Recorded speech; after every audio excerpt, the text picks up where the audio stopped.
सरकार चाह रही थी कि कोर्ट पर अच्छे से पकड़ बनाया जाए और ये लागू कर दिए मोदी जी। कहेंगे जज लोग भी हम ही डिसाइड करेंगे। प्रधानमंत्री जो बोल दे कानून मंत्री के इतना हिम्मत है कि नहीं मानेंगे। दो प्रतिष्ठित व्यक्ति प्रधानमंत्री की बात टाल देगा। सोचिए सुप्रीम कोर्ट का जज अगर हड़ताल पे बैठ जाए तो ये कितना खराब चीज है। इस कन्याओं ने इस मैटर को छुपा दिया। अब देखो सरकार कहाँ से एंट्री मार रही है। कह रहा है कि गवर्नमेंट किसको अपने हिसाब से मान लेगी, कानून का जानकार किसी को नहीं पता है।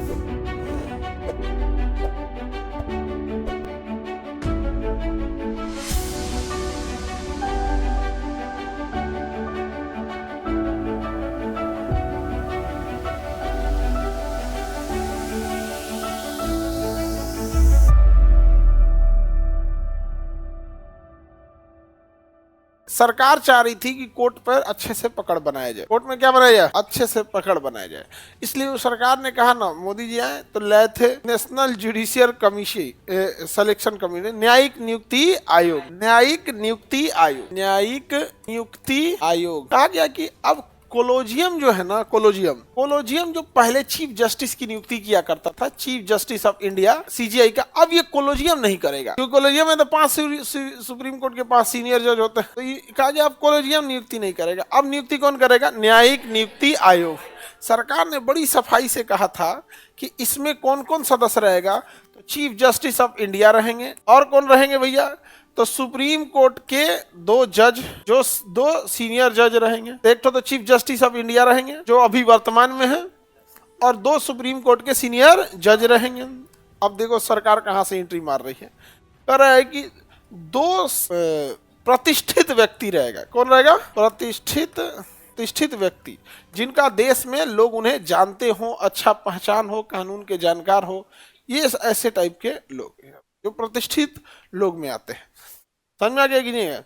जैसे चाणक्य लॉ कॉलेज है, यूनिवर्सिटी है, CNLU नेशनल लॉ कॉलेज, यहाँ पे चाणक्य है पटना में, बहुत बेहतरीन है।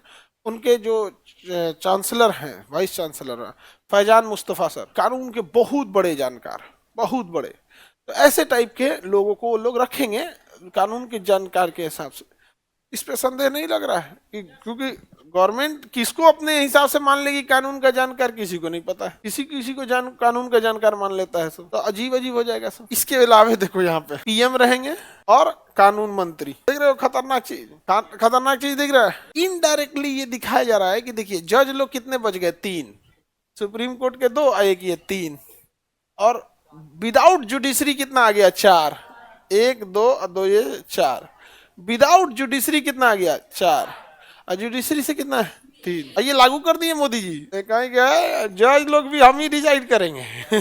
इसमें कमेटी में भी कहा गया था कि अगर किसे अगला CJI बनाना है, चीफ जस्टिस ऑफ इंडिया किसे बनाना है, ये इन्हीं लोगों की कमेटी बनाएगी, ये 7 लोग की। और ये जिसका नाम भेजेंगे, 2-3 नाम भेजेंगे, उसमें जो सीनियर होगा उसी को बनाया जाएगा।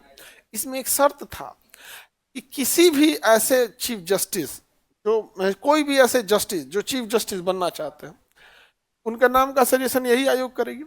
लेकिन किसी एक नाम का यदि कोई 2 सदस्य ने विरोध कर दिया, इसमें से किसी 2 ने क्या कर दिया, विरोध कर दिया, तो उसका नाम आगे नहीं भेजा जाएगा। अब सपोज कीजिए कि कोई बहुत ईमानदार जज है, जैसे बबनी एकदम ईमानदार जज है, क्या है, जिसको संशोधन नहीं मिल रहा था कोई बात नहीं, ईमानदार जज है, और इसे बनना है चीफ जस्टिस। अब अगर ये जाएगी न्यायिक नियुक्ति आयोग में, तो न्यायिक नियुक्ति आयोग में अगर 2 लोगों ने इनका विरोध कर दिया ना, तब इनका नाम आगे फॉरवर्ड नहीं होगा। सिलेक्शन तो छोड़िए, नाम में फॉरवर्ड नहीं होगा। 2 आदमी तो इजीली मिल जाएंगे, नहीं मिल जाएंगे, ये तो दोनों एक ही हो जाए। प्रधानमंत्री जो बोल दे कानून मंत्री के इतना हिम्मत है कि नहीं मानेंगे। ये 2 प्रतिष्ठित व्यक्ति कौन आएंगे? वो 2 प्रतिष्ठित व्यक्ति प्रधानमंत्री की बात टाल देगा। अपने से सोच के देखो, नहीं थाना में बैठा लगे, दरोगा की बात नहीं काट पाइएगा, नहीं समझे। कई बार ऐसा होता है कि कोई अपराध करके गया, इतना मारते हैं सब, फिर वीडियो बनवाता है, कहो कि हमने कुछ नहीं किया था, हमारे साथ कोई गलत काम नहीं हुआ, बेचारा बोलता है, वहाँ हो जाता है ना। सुप्रीम कोर्ट में आपको क्या लग रहा था, न्यायिक नियुक्ति आयोग ठीक है? बहुत खराब है जी, बहुत खराब है यार।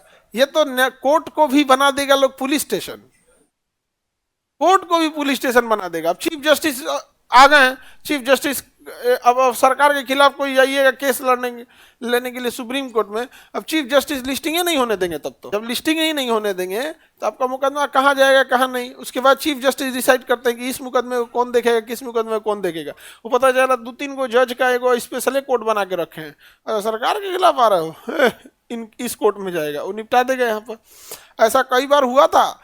एक चीफ जस्टिस थे भारत के, दीपक कुमार, उनके समय शायद वही थे, मेरे एग्जैक्ट दिमाग पे हमारा नहीं आ रहा, आज से 6 साल पहले की बात है। बाकी के जजेस ने स्ट्राइक कर दिया, हड़ताल, कि ये चीफ जस्टिस जो है ना डिसाइड करते हैं रोस्टर, इंटरफेयर करते हैं। अब भाई ऑटोमेटिक होना चाहिए, आप पढ़ के क्यों डिसाइड करते हो कि ये मुकदमा आप देखेंगे ये देखेंगे। आपके पास 20 फाइल आया, 5 इनको दीजिए, 5 इनको दीजिए, 5 इनको दीजिए। आप क्यों पढ़ते हैं कि मैटर क्या है और फिर अपने वहां पर तो कहे कि फेवरेबल बेंच को। सुप्रीम कोर्ट में कम से कम न्यायिक अगर कोई संवैधानिक मामला है तो कम से कम बेंच में कितने जज होना चाहिए, 5। तो उन लोग का आरोप था कि फेवरेबल बेंच को देते हैं यहाँ पे। बड़ी छीछालेदर हो गया था उस समय। स्ट्राइक पे बैठ गए तो जज लोग हड़ताल पे। अब सोचिए सुप्रीम कोर्ट का जज अगर हड़ताल पे बैठ जाए तो ये कितना खराब चीज है। इस कन्याओं ने इस मैटर को छुपा दिया, बहुत दिक्कत होता है। ये तो कॉलोजियम में खत्म करने के फेरा में थे लोग। तो जज लोग आए और सारे जज लोग बैठे, कहे कि देखिए ये लोग तो हम ही को बर्बाद कर देगा। लोग एक काम करो, इसी को खत्म करो, असंवैधानिक घोषित कर दो। असंवैधानिक घोषित कर दिया, क्या कि वापस से क्या रहेगा, कॉलोजियम। क्या रहेगा, कॉलोजियम रहेगा। हो गया कॉलोजियम, वापस क्या रिस्टोर हो गया, कॉलोजियम। वाह, मोए मोए हो गया। क्या हो गया, मोए मोए। यूपीएससी, बीपीएससी एवं सभी राज्यों की सिविल सेवाओं की परीक्षाओं एवं नीट जी आदि की तैयारी करें भारत की सबसे बेहतरीन coaching centre Khan global studies के साथ। अधिक जानकारी के लिए हमारे दिए गए हेल्पलाइन नंबर 8757354880 पर संपर्क करें।